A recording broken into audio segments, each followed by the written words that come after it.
Dr. Nero. Martin Gray. Oh, Mr. Gray, thank you for meeting me. Please, have a seat. Sure. I cannot tell you how relieved I was to hear that you wanted to represent Drew. Oh, it's my pleasure. Very exciting case. And one I have no intention of losing. All right, Elizabeth, it's just not going to be easy. I mean, this experimental procedure, we're forcing it on a healthy guy.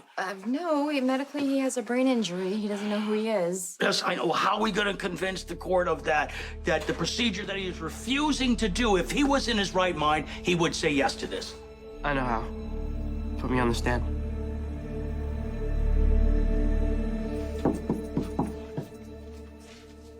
Hello. I have nothing to say to you. I am so sorry that this is happening to you. Really? Yes, of course I am. You sure? Yeah. Because the last time you and I spoke, you seemed real worried that you were going to lose me. And now here I am. It's almost as if it couldn't have gone better for you if you planned it yourself.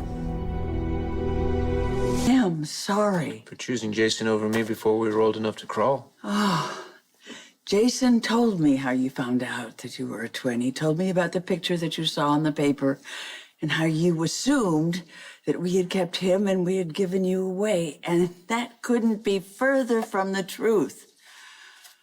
I really hoped that we had time to straighten this all out, but then... Well, then Drew disappeared. There's still no news. No. No, how do you feel about that? I don't know. I think that the other guy who's me, he seemed like a really good guy. You know, I have lost Jason so many times in so many ways. Well, he's still here. No, he is back. There is a big difference. Look, I have worked so hard to hang on to the children that I have left. I think I should have focused more on what you needed from me, rather than what I could get from you. I think maybe I owe you an apology. I was angry, and I took it out on you, and I shouldn't have done that. You don't deserve that. I'm tough. And so are you. I mean, after all, you're a Quartermain. Cameron, are you sure? Because I know you've had doubts about how I'm dealing with the situation. I don't doubt that you love Franco. Okay, and I don't want you to do this alone. You know, Franco used to tell me in times of trouble to look to you for clarity, because that's what he does.